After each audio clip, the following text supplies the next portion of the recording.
راجپوتوں کو زیر کرنے کے بعد اورنگزیب عالمگیر کے لیے مرہٹوں کی صورت میں ایک اور مصیبت اٹھ کھڑی ہوئی۔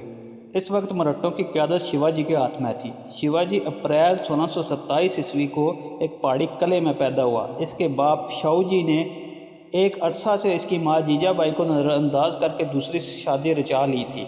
چنانچہ قدرتی طور پر جیجا بائی کی تمام تر توجہ اپنے لڑکے شیواجی کی تعلیم و تربیت پر مرکوز ہو کر رہ گئی تھی۔ جیجا بائی بڑی کٹر قسم کی ہندو عورت تھی اور مسلمانوں سے شدید نفرت رکھتی تھی، لہذا اس نے شیواجی کے کانوں میں بچپن ہی سے مسلمانوں کے خلاف تعصب اور نفرت کی داستانیں بھرنا شروع کر دی تھی۔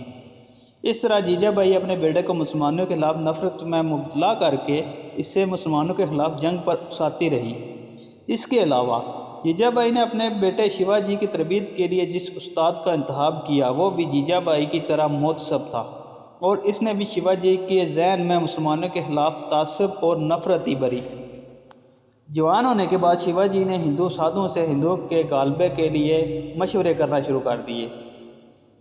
اس کا روحانی پیشوا ایک شخص سوامی رام داس تھا، اور اس روحانی پیشوا نے شیواجی کو جو پہلا سبق یہ دیا کہ گائے اور برہمن کا تحفظ اس کے دھرم کا پہلا ستون ہے، لہذا ہندوؤں سے گائے کے نام پر بڑی قربانی طلب کی جا سکتی ہے۔ سوامی رام داس نے شیواجی کو حکومت قائم کرنے کی ترغیب بھی دی تھی۔ شیواجی نے جس ماحول میں پرورش پائی تھی اس کا تقاضا یہی تھا کہ وہ ایک ہندو حکومت قائم کرے اور مسلمانوں کی غلامی سے نجات حاصل کرے۔ اس کی نقل و حرکت اور منصوبہ بندیوں سے واضح ہونے لگا تھا کہ وہ پورے ہندوستان پر اپنی حکومت قائم کرنا چاہتا ہے۔ اس نے ہندو حکمرانوں کے ساتھ اندر ہی اندر دوستی اور گٹھ جوڑ کرنا شروع کر دیا تھا۔ راجپوتوں کو بھی اپنے ساتھ ملانا شروع کر دیا تھا۔ اپنی عسکری کارروائیاں شروع کرنے سے قبل شیواجی نے ماول کے علاقے کے باشندوں کو اپنے ساتھ ملانا شروع کیا، اور یہاں کے لوگ کھیتی باڑی چھوڑ کر شیواجی کی ملازمت میں شامل ہو گئے۔ شیواجی بچپن ہی سے حکمران بننے کے خواب دیکھ رہا تھا۔ آخر اسے مسلمانوں کے خلاف حرکت میں آنے کا ایک موقع مل گیا۔ 1644 میں بیجاپور کا سلطان شدید علیل ہو گیا اور اس کی سلطنت میں لاقانونیت پھیلنے لگی۔ اس لاقانونیت نے شیواجی کو موقع فراہم کر دیا، جس کے باعث اس نے اپنے مقصد کو پورا کرنے کا تہیہ کر لیا۔ سب سے پہلے شیواجی نے پونا کے جنوب مغرب میں تونا نام کے ایک قلعے پر قبضہ کر لیا، اور اس کے بعد 5 میل کے فاصلے پر ایک اور قلعے رائے گڑھ پر بھی قبضہ ہو گیا۔ اس کے بعد اس نے کچھ جاگیروں اور مزید قلعوں مثلاً بارا ندی، اندو پور اور بہت سے مزید قلعوں پر قبضہ کر کے خاصی بڑی اور مستحکم حیثیت حاصل کر لی تھی۔ دوسری طرف بیجاپور کا سلطان جب کچھ تندرست ہوا اور اسے جب شیواجی کی سرگرمیوں کا علم ہوا تو اسے بڑی تشویش ہوئی۔ اب جب شیواجی نے 2 اور علاقوں یعنی کلیان اور کوکان پر بھی قبضہ کر لیا تو بیجاپور کے سلطان نے شیواجی کے خلاف حرکت میں آنے کا فیصلہ کر لیا۔ آخر بیجاپور کے سلطان نے اپنے ایک سالار مصطفیٰ کو مرہٹوں کے خلاف حرکت میں آنے کے لیے کہا۔ مصطفیٰ نے سب سے پہلا کام یہ کیا کہ شیواجی کے باپ شاہوجی کو گرفتار کر کے اس کی جاگیر ضبط کر لی۔ شیواجی کو جب اپنے باپ کی گرفتاری کی خبر ملی تو بڑا پریشان ہوا، لہذا اس نے چال بازی سے کام لیتے ہوئے اپنی عسکری کارروائیاں بند کر دیں۔ شیواجی کی اس کارروائی سے بیجاپور کا سلطان بھی کسی قدر مطمئن ہو گیا۔ اس نے شیواجی کے باپ کو رہا کر دیا۔ شیواجی بھی یہی چاہتا تھا کہ اس نے خاموشی سے اختیار کر کے ایک طرح سے اپنے باپ کو رہا کرا لیا تھا، لیکن بیجاپور کے سلطان نے شیواجی کے باپ شاہوجی کو تنبیہ کی تھی کہ وہ اپنے بیٹے شیواجی کو باغیانہ سرگرمیوں سے باز رکھے، اور شاہوجی نے وعدہ کیا تھا کہ وہ اپنے بیٹے کو باغیانہ سرگرمیوں سے روکے گا۔ اپنے باپ کے کہنے پر شیواجی نے 6 سال تک بظاہر کوئی کارروائی نہ کی، لیکن اندر ہی اندر وہ اپنے لشکر کی تعداد بڑھاتا رہا اور اپنی طاقت و قوت میں مزید اضافہ کرتا رہا۔ 6 سال بعد شیواجی نے پھر اپنی کارروائیوں کی ابتدا کر دی۔ اس پر بیجاپور کے سلطان نے اپنے ایک سالار افضل خان کو شیواجی سے نپٹنے کے لیے روانہ کیا۔ اس موقع پر شیواجی نے اپنی بڑی مکاری سے کام لیا اور اس نے افضل خان سے ملاقات کی خواہش کا اظہار کیا۔ افضل خان ملاقات کے لیے تیار ہو گیا، اور اس ملاقات کے دوران شیواجی نے اسے دھوکے سے ہلاک کر دیا اور اس کے لشکر کو لوٹ لیا۔ ان حالات کی خبر جب اورنگزیب عالمگیر کو ہوئی تو اورنگزیب نے اپنے سالار شائستہ خان کو دکن کا اپنی طرف سے وائسرائے بنا کر بھیجا۔ شائستہ خان اورنگزیب کا ماموں بھی تھا۔ شائستہ خان ایک اچھا سالار تھا اور اورنگزیب چاہتا تھا کہ وہ شیواجی کی سرکوبی کرے۔ اتنی دیر تک بیجاپور کا سلطان بھی شیواجی کے خلاف حرکت میں آ چکا تھا اور اس کے ایک سالار نے شیواجی پر حملہ آور ہو کر ایک قلعہ چھین لیا۔ اسی دوران 19 مئی کو شائستہ خان بھی اپنے لشکر کے ساتھ شیواجی کے علاقے میں پہنچا تھا۔ سب سے پہلے شائستہ خان پونا پر حملہ آور ہوا۔ وہاں جس قدر شیواجی حمایتی تھے انہیں پیس کر رکھ دیا اور ان کا خاتمہ کرنے کے بعد پونا پر اس نے قبضہ کر لیا۔ پونا کے بعد شائستہ خان چگان نام کے قلعے کی طرف بڑھا اور اسے بھی شیواجی کے حامیوں سے خالی کرا لیا۔ ان واقعات سے شیواجی کو بڑی مایوسی ہوئی اور اس نے اپنی کارروائیوں کا رخ ساحلی علاقوں کی طرف کر لیا۔ تاہم شائستہ خان نے اپنی پیش قدمی جاری رکھی اور آگے بڑھ کر شیواجی کے ایک اور قلعے جس کا نام کلیان تھا اس پر بھی قبضہ کر لیا۔ شیواجی نے جب اندازہ لگایا کہ اورنگزیب کا ماموں شائستہ خان تو اسے نیست و نابود کر کے رکھ دے گا، لہذا اس نے شائستہ خان کو نقصان پہنچانے کے لیے ایک مکارانہ تجویز پر عمل کرنے کا ارادہ کیا۔ شائستہ خان کے سالاروں میں سے ایک سالار جسونت سنگھ تھا۔ شیواجی نے اندر ہی اندر جسونت سنگھ کے ساتھ رابطہ قائم کیا اور جسونت سنگھ کو کہلا بھیجا کہ اگر وہ کسی موقع پر شائستہ خان کے حرم پر حملہ آور ہو تو وہ چشم پوشی سے کام لے۔ جسونت سنگھ نے اس کی پیشکش قبول کر لی۔ چنانچہ شیواجی نے نہایت مکاری اور رازداری کے ساتھ نصف شب کے قریب پونا میں کچھ لوگوں کے ساتھ شائستہ خان کے حرم میں داخل ہو کر کئی لوگوں کو زخمی کر دیا۔ عورتوں اور بچوں پر بھی ہاتھ اٹھانے سے گریز نہ کیا۔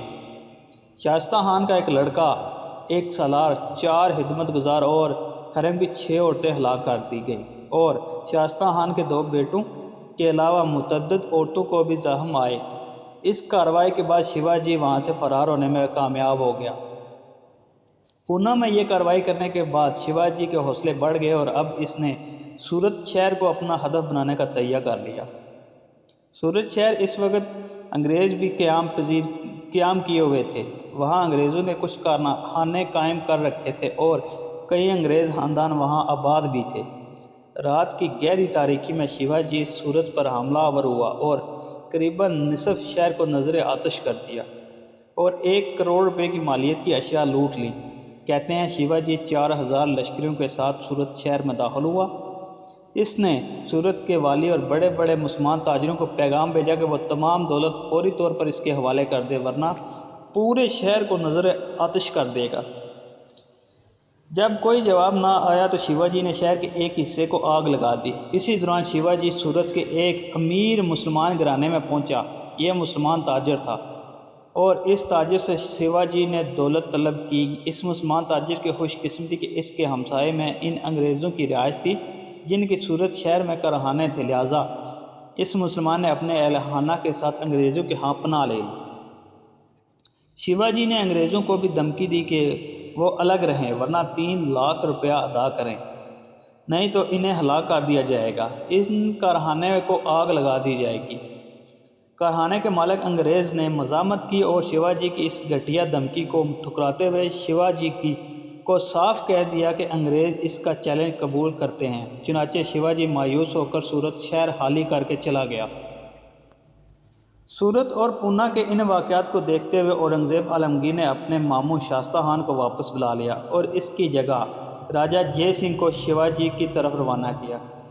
راجہ جے سنگھ کی خوش قسمتی اور شیواجی کی بدقسمتی کہ جس وقت راجہ جے سنگھ ان علاقوں میں پہنچا اس وقت شیواجی اپنے لشکر کے علاوہ اپنے کنبے کے سارے افراد کے ساتھ پورندر نام کے قلعے میں قیام کیے ہوا تھا۔ راجہ جے سنگھ نے بڑی رازداری اور بڑے برق رفتاری سے آگے بڑھتے ہوئے پورندر اس قلعے کا محاصرہ کر لیا جہاں شیواجی نے قیام کیا ہوا تھا اور محاصرے میں اس نے سختی پیدا کر دی۔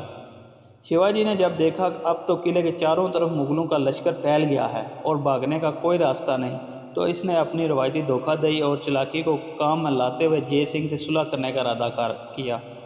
قلعہ سے نکل کر وہ جے سنگھ کی خدمت میں حاضر ہوا اور صلح کی درخواست کی۔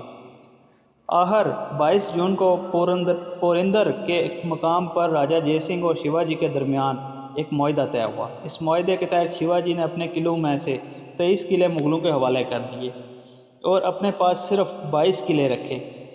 ساتھ ہی اس نے یہ بھی درخواست کی کہ اس کے بیٹے شمبھو جی کو مغل اپنے لشکر میں شامل کر لیں۔ اس کی یہ التجا بھی قبول کر لی گئی۔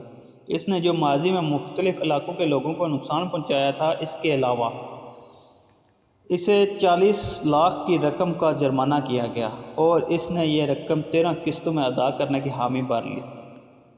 اس معاہدے کے بعد اورنگزیب نے اس کی گزشتہ غیر دانشمندانہ اور غیر وفادارانہ کارروائیوں کو معاف کر دیا۔ اس معاہدے کے بعد شیواجی اورنگزیب عالمگیر کی خدمت میں حاضر ہونے کے لیے آگرہ پہنچا اور اس کی درخواست پر اورنگزیب نے اسے ایک 5000 کے لشکر کا سالار مقرر کیا، لیکن اس منصب پر شیواجی خوش نہ ہوا اور بھاگ کر واپس چلا گیا اور اپنے بیٹے شمبھو جی کو بھی اپنے ساتھ لے گیا۔ کیونکہ شیواجی کی نیت میں کھوٹ تھا، لہذا واپس جا کر اس نے پھر اپنی کارروائیاں شروع کر دیں۔ سارے مرہٹوں کو اپنے ساتھ ملانے کے بعد پے در پہ کارروائیاں کرتے ہوئے دوبارہ اس نے تمام قلعوں پر قبضہ کر لیا جو اس نے مغلوں کے حوالے کیے تھے۔ اس کے علاوہ اپنے علاقوں میں حالت مستحکم کرنے کے بعد اس نے مغلوں کے علاقوں میں بھی لوٹ مار کا سلسلہ شروع کر دیا۔ اس کی سرکوبی کے لیے اس بار اورنگزیب نے اپنے بیٹے شاہ عالم اور اپنے ایک سالار دلیر خان کو روانہ کیا، لیکن دلیر خان اور شاہ عالم کے درمیان کچھ اختلافات پیدا ہو گئے جس کی بنا پر وہ شیواجی کے خلاف کامیابی حاصل نہ کر سکے، جبکہ شیواجی نے پہلے کی طرح لوٹ مار کا سلسلہ جاری رکھا۔ اورنگزیب نے آخر محبت خان اور دلیر خان کو شیواجی کے خلاف روانہ کیا، لیکن انہیں بھی کامیابی حاصل نہ ہوئی۔ آخر ایک اور سالار بہادر خان کو روانہ کیا گیا۔ یہی بہادر خان بعد میں خان جہاں کے نام سے مشہور ہوا۔ اس دوران شیواجی نے کافی طاقت و قوت پکڑ لی تھی۔ اس نے بہت سے مغلوں کے علاقوں پر بھی قبضہ کر لیا تھا اور اس نے لوگوں سے زمین کی آمدنی کا چوتھا حصہ زبردستی وصول کرنا شروع کر دیا تھا۔ اس دوران حالات مزید شیواجی کے حق میں ہو گئے، اس لیے کہ بیجاپور کا سلطان 1672 عیسوی میں انتقال کر گیا تو شیواجی نے بیجاپور کے کچھ علاقوں پر بھی نظریں گاڑ دیں۔ اس موقع پر مغلوں کے لیے حالات عجیب ہو گئے تھے، اس کے لیے کہ ان دنوں خیبر کے افغانوں نے بھی بغاوت کر رکھی تھی اور اورنگزیب کے لشکر کا بڑا حصہ اور اچھے اور بڑے بڑے سالار خیبر کی ان بغاوتوں کو ختم کرنے میں مصروف تھے۔ شیواجی کی طرف چھوٹے لشکر بھجواتے رہے جنہیں کامیابی نہ ہوئی، لہٰذا شیواجی کے حوصلے بڑھ گئے۔ ان حالات میں شیواجی نے جب دیکھا کہ مسلمانوں کے چھوٹے لشکر اس کا مقابلہ نہیں کر سکے اور ہر ایک کو وہ پسپا کرنے میں کامیاب ہو گیا ہے، تب اس نے دکن کے علاقوں میں چھتریتی یعنی شہنشاہ ہونے کا اعلان کر دیا۔ اس کے بعد مزید کارروائیاں کرتے ہوئے اس نے کرناٹک اور مسور کے کچھ علاقوں کو بھی اپنے قبضے میں کر لیا۔ ان علاقوں میں لگ بھگ 100 قلعے شامل تھے۔ اورنگزیب کھل کر اب تک اس کے خلاف کارروائی نہ کر پایا تھا، اس لیے کہ وہ خیبر کی بغاوتوں کو ختم کرنے میں بری طرح مصروف تھا۔ دوسری طرف جب اورنگزیب عالمگیر نے خیبر میں افغانوں کی بغاوتوں کو ایک طرح سے ختم کر دیا، تب شیواجی کو فکر لاحق ہوئی کہ اس نے جان لیا تھا کہ اورنگزیب اگر افغانوں کی بغاوت سے فارغ ہونے کے بعد اس کی طرف متوجہ ہوا تو اسے ادھیڑ کر رکھ دے گا، لہٰذا اس نے بیجاپور کی حکومت کے ایک سالار سادی مسعود کے ساتھ ایک معاہدہ کر لیا، جس کے تحت یہ طے پایا کہ اگر اورنگزیب عالمگیر کا لشکر شیواجی پر حملہ آور ہوگا تو شیواجی کی مدد بیجاپور کا لشکر کرے گا، اور اگر اورنگزیب نے بیجاپور پر ضرب لگانے کی کوشش کی تو شیواجی ان کی مدد کے لیے پہنچے گا۔ یہ معاہدہ طے ہونے کے بعد شیواجی یہ سمجھنے لگا کہ وہ اب اورنگزیب کے مقابلے میں بالکل ناقابل تسخیر ہے اور اورنگزیب اس پر ضرب نہیں لگا سکے گا، لہٰذا وہ مختلف علاقوں میں بے نتھے بیل کی طرح دندنانے لگا۔ دوسری طرف اورنگزیب بھی اس کی ان کارروائیوں سے غافل نہیں تھا۔ اورنگزیب اب افغانوں کی بغاوت سے تو فارغ ہو چکا تھا، لہٰذا اس نے شیواجی کا مقابلہ کرنے کے لیے ایک ایسے سالار کا انتخاب کیا جو فتح کو اپنا مقدر اور شکست و ذلت کو دشمن کا مقدر بنانے کا فن اور ہنر جانتا تھا۔ اس کا نام رن مست خان تھا۔ رن مست خان کا شمار مغلوں کے اعلیٰ پائے کے سالاروں میں ہوتا تھا۔ وہ بڑا ہونہار ترک خیال کیا جاتا تھا اور جنگ کے دوران دشمنوں کی صفوں کو ادھیڑ کر رکھ دیتا تھا۔ آخر شیواجی پر حملہ آور ہونے کے لیے رن مست خان اور دلیر خان کو ایک لشکر کے ساتھ روانہ کیا گیا۔ دلیر خان اور رن مست خان جب اپنے لشکر کو لے کر دکن پہنچے تو معاہدے کے مطابق بیجاپور اور شیواجی دونوں قوتوں نے ان کا مقابلہ کرنے کی ٹھانی۔ طے پایا کہ بیجاپور کا لشکر سامنے کی طرف سے حملہ آور ہوگا اور پشت کی جانب سے شیواجی مغلوں پر ٹوٹ پڑے گا اور انہیں کاٹ کر رکھ دے گا۔ شیواجی کی بدقسمتی کہ اسے یہ پتہ نہیں تھا کہ لشکر میں رنمست خان بھی شامل ہے، اس لیے رنمست خان سے وہ اچھی طرح واقف تھا۔ چونکہ لشکر کا سالار اعلیٰ دلیر خان کو رکھا گیا تھا اور مست کے نام کو زیادہ تر تشہیر نہ دی گئی تھی۔ دلیر خان اور رنمست جب بیجاپور اور شیواجی کے لشکر کے پاس آئے تب رنمست کو اس کے مخبروں کے ذریعے اطلاع ہو گئی کہ ان کے لشکر پر سامنے کی طرف سے بیجاپور کا لشکر حملہ آور ہوگا، پشت کی جانب سے شیواجی ضرب لگائے گا۔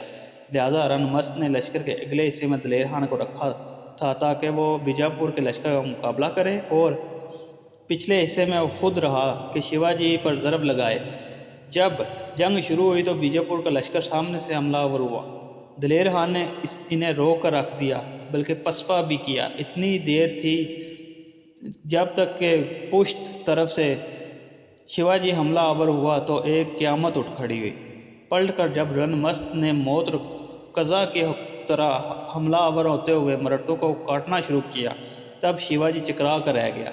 اس کی سمجھ میں کچھ نہ آیا تھا کہ یہ کون سا لشکر ہے جس نے مرہٹوں کے آدھے لشکر کو لمحوں کے اندر کاٹ کے رکھ دیا ہے۔ رنمست خان نے اس قدر تیزی اور سرعت سے کام لیا کہ اس نے لمحوں کے اندر شیواجی کے پڑاؤ کا محاصرہ کر لیا۔ مرہٹوں کو بری طرح کاٹتے ہوئے ان کی ہر چیز پر رنمست قبضہ کرتا چلا گیا تھا۔ جنگ کے دوران جب شیواجی کو پتہ چلا کہ ان کے مقابلے پر تو رنمست آ گیا ہے تو اس کے پاؤں تلے سے تو زمین کھسکنا شروع ہو گئی اور وہ بھاگ کھڑا ہوا۔ رنمست خان نے آندھی اور طوفان کی طرح شیواجی کا تعاقب کیا اور اس تعاقب کے درمیان اس نے لگ بھگ 4000 شیواجی کے حمایتیوں کو موت کی نظر کر دیا۔ شیواجی بڑی بے بسی کے عالم میں بھاگا تھا۔ کہتے ہیں 3 دن 3 رات تک وہ ادھر ادھر گردا رہا۔